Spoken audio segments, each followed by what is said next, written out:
দ্বিতীয় বিবাহ সব সময় জায়েজ নাই। আর আমাদের দেশে দ্বিতীয় বিবাহের নামে বন্ডামি শুরু হয়ে গেছে। এগুলা বন্ধ করতে হবে আমাদেরকে।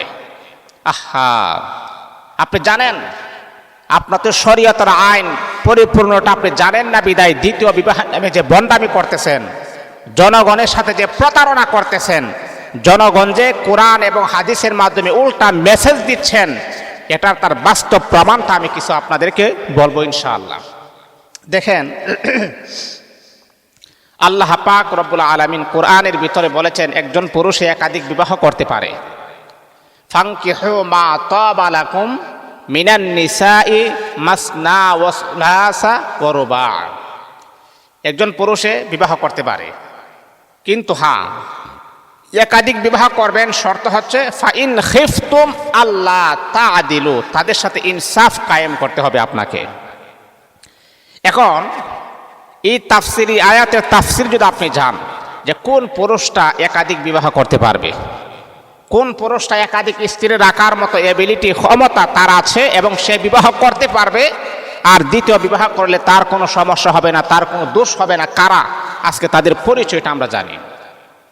আজকে আমরা সোশ্যাল মিডিয়াতে একজন আলেমকে আমরা দেখলাম, একজন আলেমকে দেখলাম যে তার বউ প্রেগনেন্ট অবস্থায় আছে, আর প্রেগনেন্ট অবস্থায় থাকার পরে হয়তো তার সাথে সে মিলামিশা করতে পারে না। এটা ডাক্তারের নিষেধ আছে যে এই সময় মিলামিশা করাটা একটা ঝুঁকিপূর্ণ। তা আপনি কি করলেন? আপনি আরেকটা বিবাহ করলেন, বিবাহ করার পরে সোশ্যাল মিডিয়াতে একবার তুলপার করে ফেললেন, হ্যাঁ আমি দ্বিতীয় বিবাহ করেছি, একটা বিবাহ করলে দ্বিতীয় বিবাহ করলে আমার নফসে হেফাজত থাকবে, আমার কন্ট্রোলে আসবে, আমি আমার সতীত্বকে হেফাজত করার জন্য আমি দ্বিতীয় বিবাহ করলাম। এই বন্ডামিটাকে বন্ধ করতে হবে। আপনি দ্বিতীয় বিবাহ করেন, কোনো সমস্যা নাই, কিন্তু সোশ্যাল প্ল্যাটফর্মে এসে মানুষকে উল্টা পাল্টা মেসেজ কেন আপনি দিচ্ছেন? আরে আপনি তো প্রথম ভুলটা এটাই করলেন, আপনার বিবি হচ্ছে অন্ধসত্ত্বা, আপনার স্ত্রী অন্ধসত্ত্বা, আপনার স্ত্রী বিশাল একটা কষ্টের ভিতরে আছে। কেমন কষ্ট আপনি জানেন? তামাম পৃথিবীর সমস্ত মানুষদেরকে আমি জানাই দেই, আপনারা অনেকে ভালো করে জানেন, একজন নারী যখন গর্ভবতী হয়, বাচ্চা যখন আসবে, বাচ্চা ডেলিভারি করতে গিয়ে অনেক নারী দুনিয়া থেকে বিদায় হয়ে যায়। জন্ম দিতে গিয়ে অনেক মা, সন্তানকে জন্ম দিতে গিয়ে মা দুনিয়ার থেকে বিদায় হয়ে যায়। এরকম ঘটনা আছে না নাই?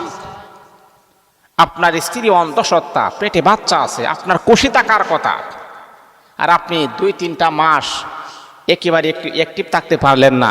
স্ত্রী এরকম একটা কষ্টের ভিতরে আছে, এরকম একটা নাজেহাল অবস্থায় আছে, আর আপনি বিবাহ করার জন্য একটা তামাশা শুরু করছেন।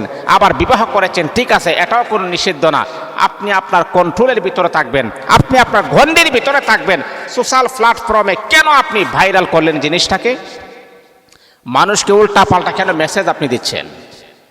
দ্বিতীয় বিবাহর নামে আমাদের দেশে বন্ডামি শুরু হয়। এই বন্ডামিটা বন্ধ করতে হবে। একাধিক বিবাহ বাবারই, আপনি যে কত বড় আপনি একজন হুজুর হয়ে গেছেন, আপনি ইনসাফ কায়েম করবেন। আপনি ইনসাফ কোথায় থেকে আপনি কায়েম করবেন? মনে রাখতে হবে, ইসলামে আমাদেরকে শর্ত দিয়েছেন, একজন পুরুষ দিয়ে একাধিক বিবাহ করে প্রথম স্ত্রীকে যেই ফ্ল্যাটে রাখবেন, যে ফ্ল্যাটে আপনি রাখবেন, দ্বিতীয় স্ত্রীকে একই ফ্ল্যাটে রাখতে হবে, অথবা এরকম ফ্ল্যাট দিকে আরেকটা ফ্ল্যাটে রাখতে হবে। প্রথম স্ত্রীকে আপনি সুন্দর একটা রুমে রাখলেন, আর দ্বিতীয় স্ত্রীকে একটা টিনের ঘরে রাখলেন, মাটির ঘরে রাখলেন, এটা কিন্তু ইনসাফ নয়। ফাইন খিফতুম আল্লাহ তাআদিলু, এই আয়াতের তাফসীর আপনি পড়বেন, এই আয়াতের ভিতরে আসছে। তারপরে প্রথম স্ত্রীর সাথে আপনি যতদিন থাকবেন, দ্বিতীয় স্ত্রীর সাথে ততদিন আপনাকে থাকতে হবে। ইনসাফ কায়েম করতে হবে। বেইনসাফি করলে আল্লাহ পাকের আদালতে আপনি আসামি হয়ে যাবেন, আপনি গ্রেফতার হয়ে যাবেন, আপনার বিরুদ্ধে আইন জারি হয়ে যাবে। আর একটা বিষয় হলো, না দ্বিতীয় বিবাহ করা তো জায়েজ, দ্বিতীয় কেন, তৃতীয় বিবাহ করা জায়েজ। কিন্তু আমি যেটা বললাম যে আসলে স্ত্রীদেরও একটা মর্ম বুঝতে হবে। সে আপনার স্ত্রী, সে এখন অন্ধসত্ত্বা, সে দুর্দিনে আপনি তার পাশে থাকতে হবে। সে এখন একটা বিশাল একটা কষ্টের ভিতরে আছে, এই রকম সিচুয়েশনে আপনি তার পাশে থাকতে হবে, আপনি তাকে সেবা করতে হবে, আপনি তাকে মোহাব্বত করতে হবে, কারণ কিছুদিনের ভিতরে আপনার সন্তানই পৃথিবীতে আসবে। আবার এই রকম একটা কঠিন সময়ে যদি আপনি দ্বিতীয় বিবাহ করলেন, ঠিক আছে, আবার আনুষ্ঠানিকভাবে সোশ্যাল মিডিয়াতে সারা পৃথিবীর মানুষ দেখলো, এটা কখনো ইনসাফের কাজ হতে পারে না। আল্লাহ পাক রব্বুল আলামিন বলে, ফাইন খিফতুম আল্লা তাদিলু ফাওয়াহিদাতান।